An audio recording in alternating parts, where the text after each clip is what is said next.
नमस्कार दोस्तों, मैं विकास मल्होत्रा स्वागत करता हूं आपका लाल किताब एस्ट्रो सेंटर चैनल पर। दोस्तों, बुद्ध पूर्णिमा, जिसको वैशाख पूर्णिमा भी कहते हैं, बहुत ख़ास दिन माना जाता है और इस बार बुद्ध पूर्णिमा 23 मई को मनाई जा रही है।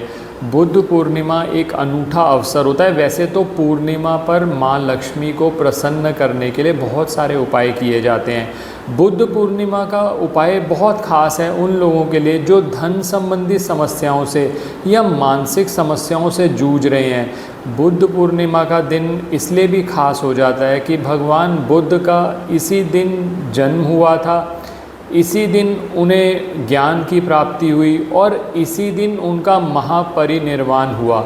तो बहुत ख़ास दिन है। कुछ उपाय आपके लिए लेकर आया हूँ। एक छोटा सा उपाय है, उसके साथ 2-3 उपाय आपको बताऊँगा। आप इस दिन पूरी दिनचर्या बना लीजिए, सुबह से लेकर शाम तक 2-3 उपाय छोटे छोटे बताऊँगा। आप कोशिश करिए सारे उपाय कर लें। धन संबंधी समस्याएं, मानसिक समस्याएं, चंद्रमा बहुत ख़राब है। बहुत लोगों का प्रश्न होता है, गुरुजी चंद्रमा नहीं ठीक हो रहा, क्योंकि चंद्रमा ठीक हो जाए तो धन संबंधी समस्याएं भी दूर हो जाए हमारी। चंद्रमा ठीक होगा, शुक्र ठीक होगा आपका इन उपायों से। और पूर्णिमा के दिन करे हुए उपाय आपको लॉन्ग टर्म रिलीफ देना शुरू कर देते हैं। तो अंत तक हमारे साथ बने रहें। क्या पंचांग है, किस समय पर उपाय करने हैं, क्या लॉजिक है, सब बात करूंगा इस वीडियो में आपसे।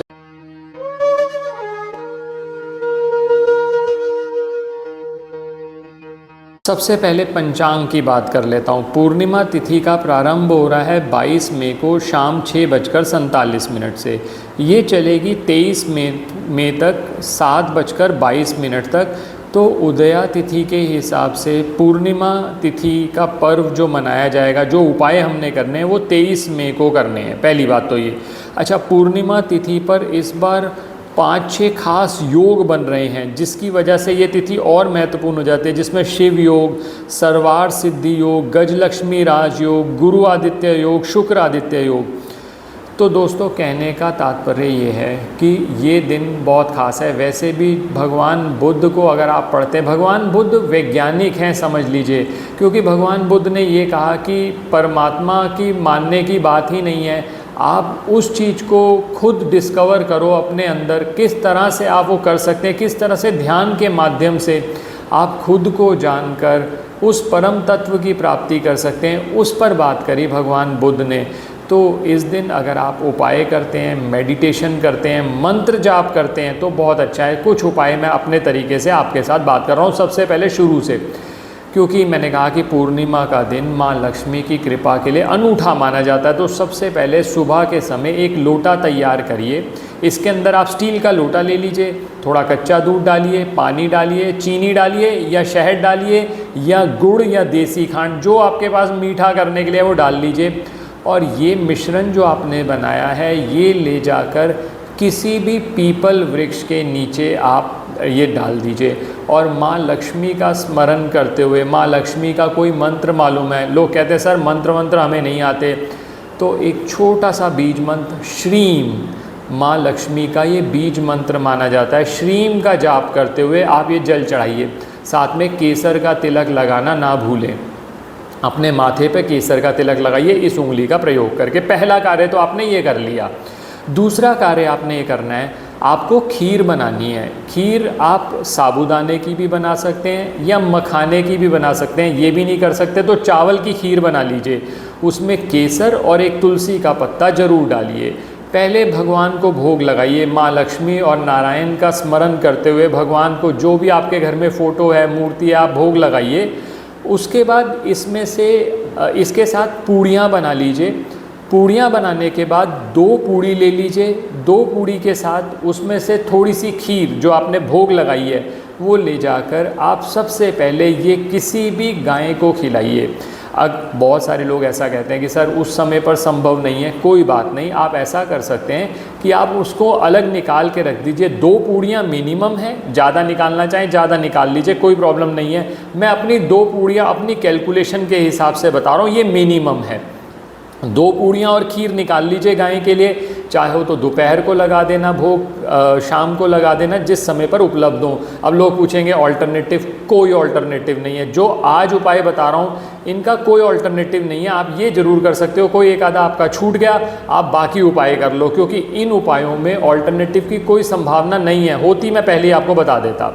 हाँ, ये जरूर कर सकते हैं कि गायें उस समय उपलब्ध नहीं है, आसपास गौशाला है तो गौशाला में दे दीजिए। गाय में 33 कोटि देवी देवताओं का वास है, आधा काम आपका वहीं हो गया। आपने गौ माता का स्मरण करते हुए, प्रार्थना करते हुए, मेरी धन संबंधित समस्या है या मेरी ये समस्या, व्यापार में समस्या आ रही है, आपने गौ माता को ये अर्पित किया। गौ माता शुक्र से संबंधित मानी जाती है, तो शुक्र के फल आपके अच्छे होने लगे। दूसरी चीज़ आपने करनी है, जो ये आपने खीर बनाई थी इसमें से कुछ पूड़ियाँ निकाल लीजिए और खीर निकाल लीजिए और 9 वर्ष से कम उम्र की कन्याओं को खिलाइए। उस समय उपलब्ध हो जाती हैं, बहुत अच्छा है। आप अपने घर पे बिठा के खिला सकते हैं, नहीं तो कहीं आपको पता हो कहीं मंदिर में होती हैं, वहाँ जाके खिलाइए। ये दूसरा कार्य करना। इससे क्या होगा, ये बुध के लिए सबसे बेस्ट उपाय है। बुध अगर आपका अच्छा हो गया, वैसे भी बुध माँ दुर्गा अधिष्ठात्री देवी हैं बुध की। माँ दुर्गा प्रसन्न हो गई, माँ लक्ष्मी प्रसन्न हो गई, तो आधे काम तो आपके वैसे ही हो गए। आपने क्या किया, छोटी कन्याओं की कोई नंबर नहीं है, 1 मिल जाए, 2 मिल जाए, 9 मिल जाए, जितनी आपकी सामर्थ्य है, जितना आप आसानी से खिला सकते हैं आप वो खिला दीजिए। ये 2 कार्य आपने कर लिए। ये आपके 2 कार्य हो गए। शाम के समय जो पीपल वृक्ष पर आपने जल चढ़ाया था, सुबह मैंने जो मिश्रण चढ़वाया था, उस पर एक देसी घी का दीपक शाम को सूर्यास्त के बाद जलाएंगे। पहला काम तो ये।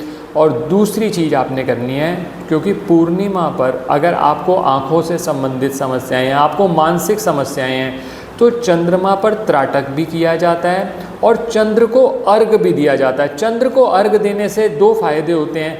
एक तो आपका चंद्रमा स्ट्रांग होता है। अगर मान लीजिए आपकी कुंडली के अंदर चंद्रमा एफ्लिक्टेड है, तो एफ्लिक्शन का जो इफ़ेक्ट है वो कम हो जाएगा। और अगर आपकी कुंडली में चंद्रमा अच्छा है तो और अच्छे आपको रिजल्ट्स मिलेंगे। करना क्या है, एक चांदी का कोई ग्लास ले लीजिए, उस ग्लास के अंदर थोड़ा सा कच्चा दूध डालिए, थोड़ा सी चीनी डालिए, थोड़े से चावल डालिए। ये सब मिश्रण बन गया आपने। और चंद्रमा के लिए आप चाहें तो एक देसी घी का दीपक जला लें, गाय का घी हो तो और ज़्यादा अच्छा।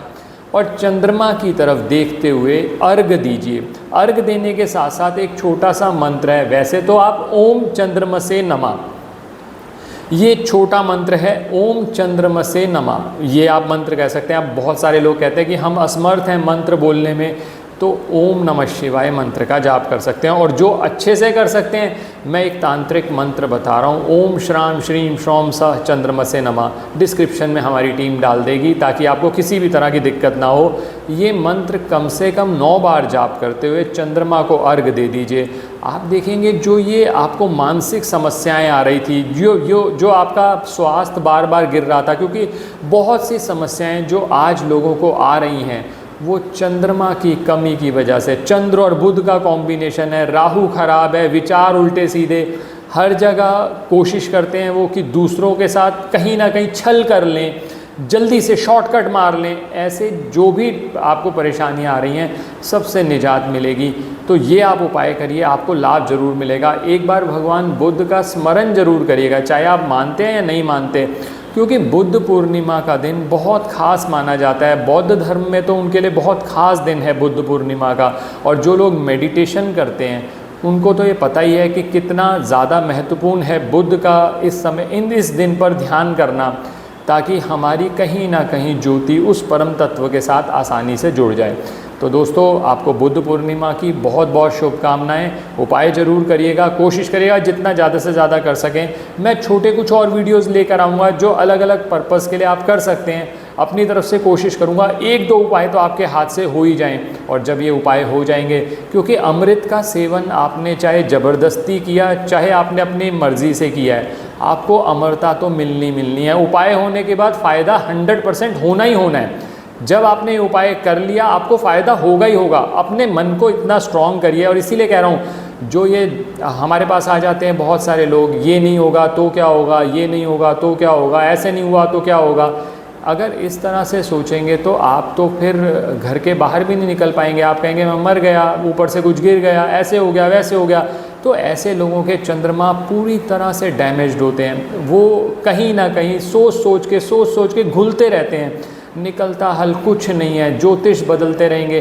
तो आप पूर्णिमा के दिन उपाय कर लो, चंद्रमा अच्छा कर लो, चंद्रमा अच्छा तो सब अच्छा। धन्यवाद दोस्तों, बुद्ध पूर्णिमा की बहुत बहुत शुभकामनाएं।